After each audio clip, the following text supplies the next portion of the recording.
So, hello, I've been meaning to make a review of this device called the DVDO iSCAN VP30. It's a Interlacer scaler. I've been using it for 2 years and I've decided to share my opinion on it. The main reason why I want to do this is because, well, there are only 2 videos talking about this particular thing, and one of them guy doesn't really know the topic very well, and the other one, the guy throws it out of the window saying that it just didn't work when it came, so And also, well, I've been using it for 2 years and I think it's pretty great. Not ideal, but that's why I want to share my opinion. Onto the functions. The inputs you get on this device are composite video, S-video, component, sRGB, VGA, and HDMI. Component and sRGB overlap on the same inputs. For sRGB you actually need an extra cable that will change SCART into 4 outputs for sync, red, green, and blue. For VGA you also need a cable that will divide it into RGB and horizontal and vertical sync.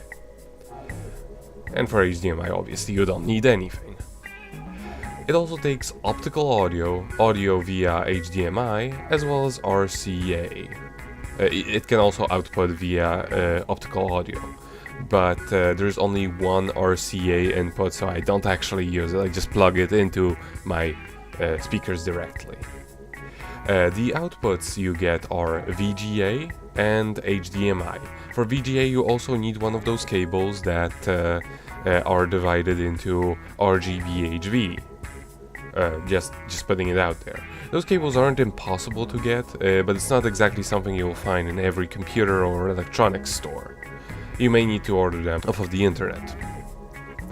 The input resolutions range between 720p and 240p.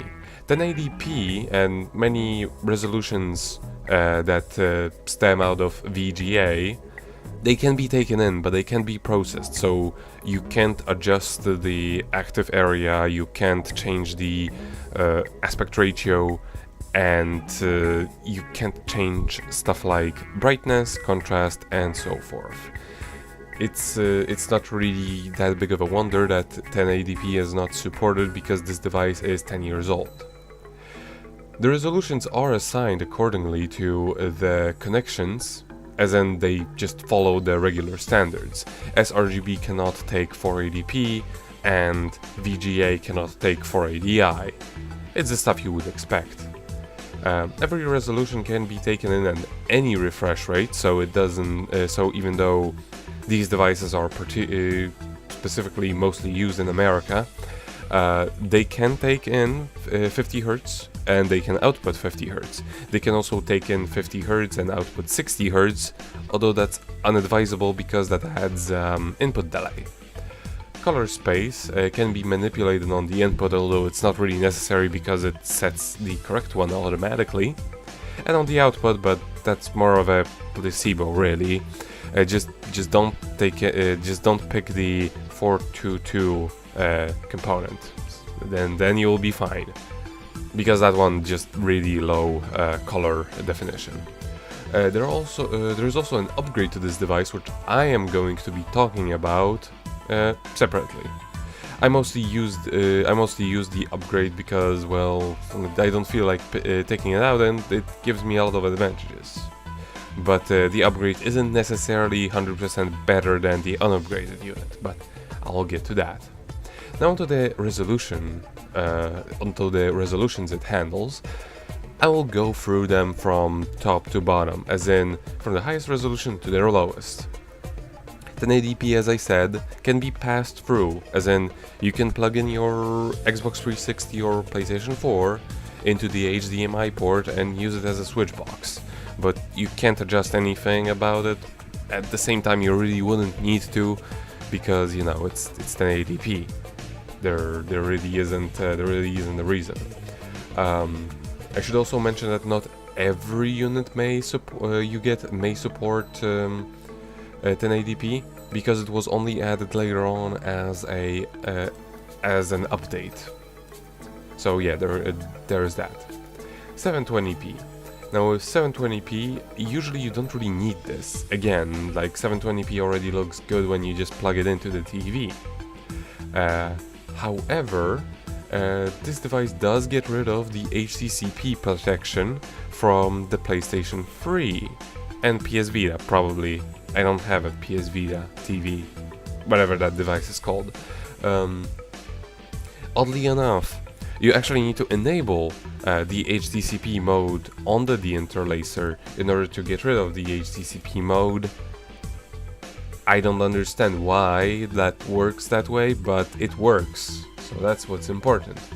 The OSSC, I'm using it with the version 0.76. I haven't updated it as of yet. Also works fantastically with this device.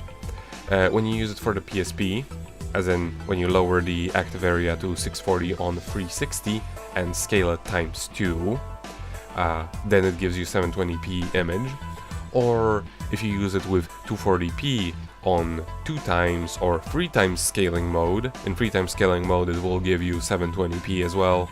In 2x scaling mode it will give you 480p, but well, 3x scaling mode just looks so much better. 288p, as in the European 240p, works in 2x scale mode flawlessly, but with 3x scale mode it can't be manipulated, as in it only passes it through and it doesn't really know what the resolution is, which is a bit of a shame. And it can't be recorded with a device such as an Elgato. You can actually manipulate the 288p to just be 240p for games that weren't correctly optimized, but let's not get too sidetracked. Now 480p and 576p.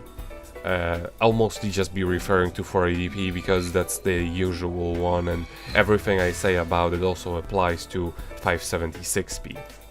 You get a lot of options when it comes to that are very relevant to this, like zooming in, changing aspect ratio, sharpness and brightness, contrast and whatnot.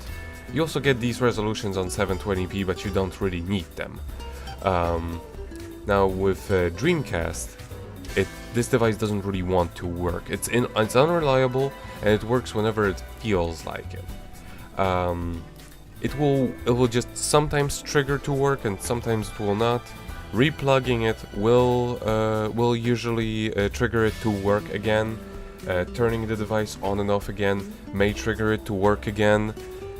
In general, not great. Not great compatibility with the Dreamcast. But when it works, it does give a really nice sharp picture that's updated, that can be scaled to, like, say 720p or 1080p. I should mention that while 1080p cannot be taken in, it can be produced from any resolution, so it can output 1080p. It just cannot process it by itself. The input delay on 480p sources, as well as 720p and 1080p, I can imagine, is 1/3 of a frame.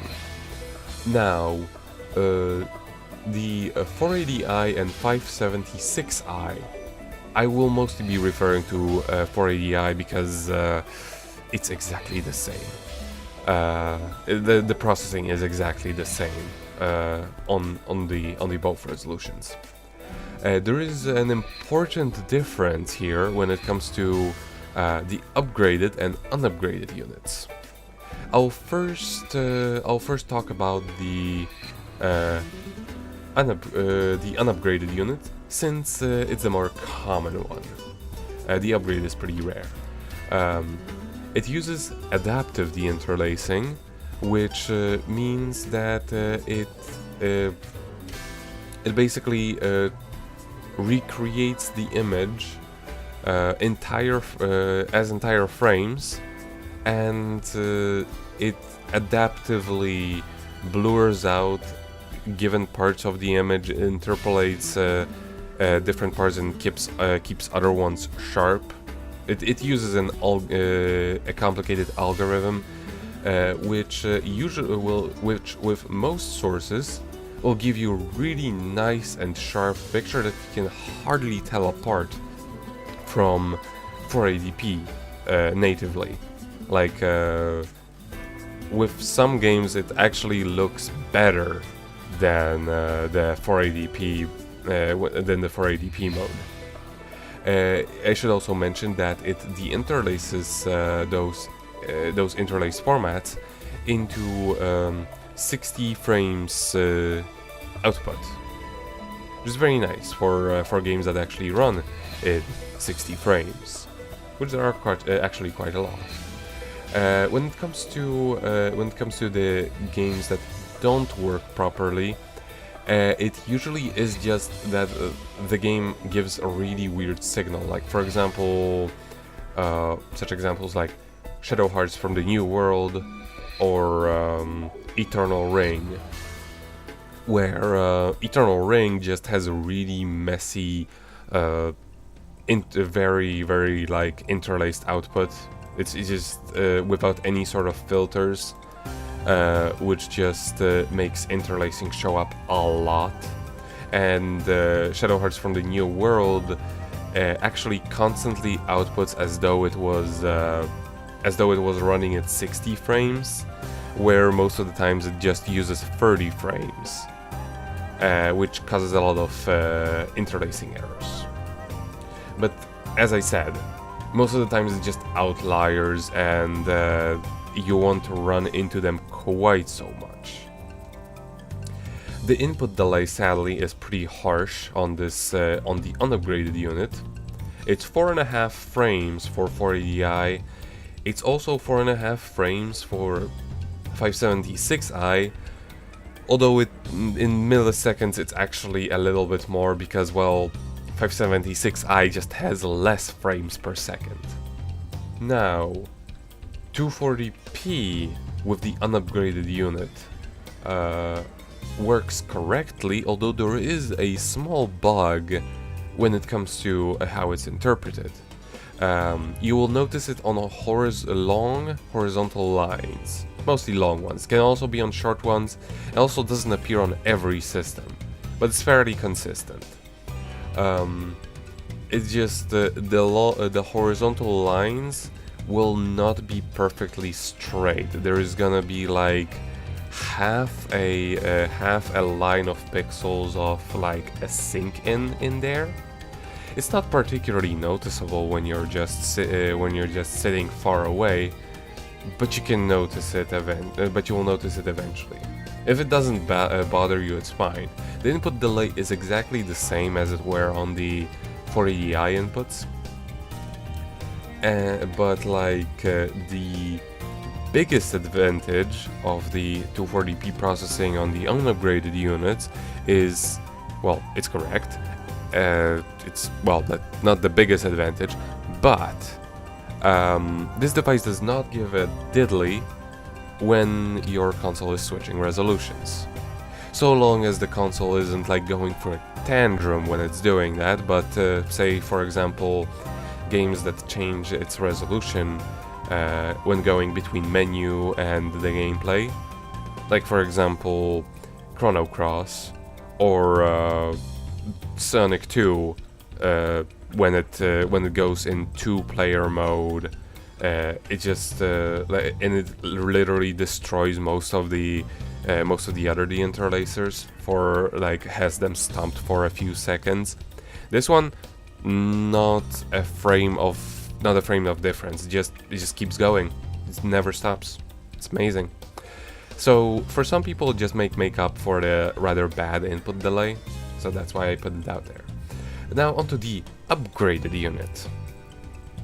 The upgraded unit will give you a few more deinterlacing modes, two game modes, as well as a number of other modes which are mostly applicable for DVD movies.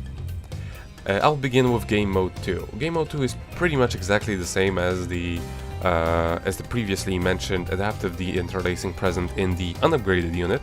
However, there is a huge difference when it comes to input delay. The input delay now is only 1.5 frames, which is a huge improvement. However, there is a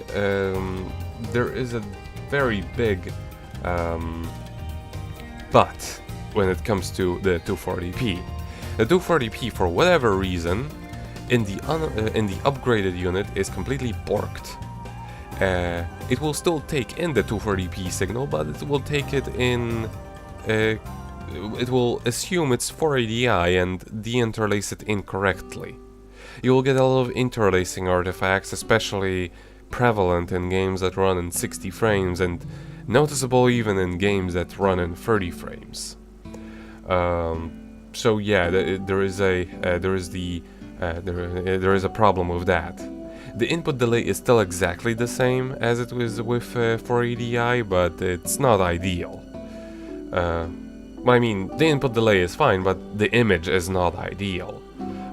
Game mode 1, on the other hand, is an interesting case because it's pretty much a CRT simulator. You know, like those old TVs. It uses a method of de-interlacing called field scaling, which pretty much means that every field is scaled twice in size, which gets rid of interlacing problems entirely. However, it creates a jumpy, flickery image, well, similar to CRT monitors and TVs, and it gives you a kind of blurry, interpolated image. Well, again, similar to those of old TVs. It may sound awful at first, but it has some advantages. First of all, it's incredibly fast. Because the device does not have to think about interpreting what the entire image should look like it does with the adaptive de-interlacing. So the input delay is only 1/3 of the frame, exactly as it was with progressive sources. Second of all, remember how I mentioned those games that have terrible interlacing problems, such as Eternal Ring or Shadow Hearts from the New World? Well, because this device does not really think about the interlacing, or, well, in all technicality, it doesn't de-interlace, it just scales everything twice in size, you don't get interlacing issues anymore.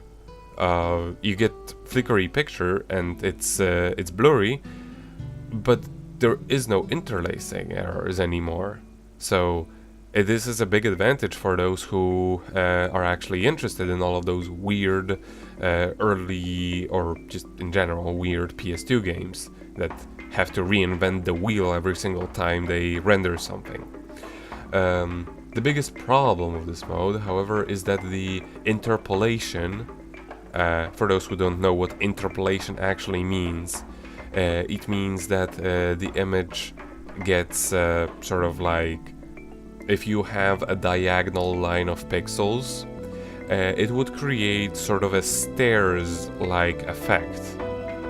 Now what interpolation does, it makes that stairs-like effect into a straight line, which for 480i, it's not so bad, but the problem is it doesn't think too hard, and a lot of times it just creates a lot of stray pixels, stray little lines that just appear out of nowhere. I can't even really show this to you on the video because it just does not get caught in the it just gets taken out of the YouTube's encoding because it's so little. You won't notice it when you're far away from the TV, but it's noticeable when you're up close. And there is sometimes, and of course there is that flickeriness that is, well, similar to the CRT monitors. However, different LCD screens may interpret it differently with varying degrees of acceptability, so to say. When it comes to 240p, surprisingly, it is correctly de-interlaced. However, the interpolation still applies, and when it comes to very pixely games, stuff that uses sprites, it looks horrible. It looks absolutely horrible because all of these sprites are built to look correctly when they're pixely, and when you interpolate them, smooth out the edges, they just don't look right anymore. Thankfully, the picture is stable. It doesn't have that jumpy flickering as the 480i picture has, but it still has that. It still has those little things appearing everywhere that shouldn't really be there, just like how it is in the 480i picture. Again, you don't really notice it quite so hard when you're far away from the TV. You only notice it up front. Also, the interpolation really messes up the mesh effects, such as the ones present in the Saturn games. The thing that they used in order to pretend like they had transparency in a lot of games. However, the interpolation does have its advantage, and that is games that use pre-rendered imagery for backgrounds, as well as a lot of pre-rendered stuff in general. Also, early 3D, like the ones in PlayStation 1 games, actually looks really good in this, surprisingly. And well, like I said, the interpolation does actually help out those pre-rendered images, because, well, they weren't really generally meant to look pixel perfect. So the added blur or interpolation kind of brings out the intended look. I should also say that this mode actually is one of the few things that can de-interlace the N64 image correctly, because most of the times what you get with N64 when you plug it in, you get an image that looks like it's missing every other line of its picture. This, however, it gives you exactly what it should look like. I mean, obviously N64 will still look like trash because of all of its anti-aliasing, but it will look like correct trash, as in the trash they were actually going for, sadly. Same with the unupgraded mode, same with the unupgraded unit. This device with the upgrade does not give a damn about resolution switching in games like Sonic 2 or Chrono Cross. I should also mention I have not tested this device with anything older than the PlayStation 1 or Sega Saturn. I just don't own these systems, so I haven't tested it out. So, in conclusion, this device is really worth it for you if you want to play games that switch resolutions between 240p and 480i. If you are into the 6th gen games and which are like largely 480i or 480p, the upgraded unit is especially worth it for you if you are way into weird PlayStation 2 titles. And also this can serve as a removal device for getting rid of the HDCP from PlayStation 3. Although this is more of an added bonus because there are much cheaper devices that can do the same thing for you. There are way better devices if you just want 240p. If you're mostly interested in the 4th generation games, as in SNES, Genesis, and stuff earlier, as in the ones that don't really change resolutions all that much. And, well, for the most part, 5th gen didn't really do that quite so much. There are only a few notable titles that did that a lot. So, yeah, if you're looking for 480p, for 240p device, there are better choices. And Dreamcast is rather unreliable. I would just plug it into your monitor if that was a choice, because that serves you a lot of turning on and off. I should mention I paid roughly 200 euros for this device together with the upgrade. The unupgraded unit is much cheaper. You can get it for roughly 100 or 150. The upgrade will cost you a lot because it's pretty rare, but I would say instead of getting the upgrade, just get an OSSC, which will just do everything most of what upgrade does better, with exception of adaptive de-interlacing, because OSSC doesn't do adaptive de-interlacing, and of course unupgraded units have much worse input delay. So yeah, there is my 2 cents about the DVDO VP30. I hope that this video will be informative enough for people interested in this device.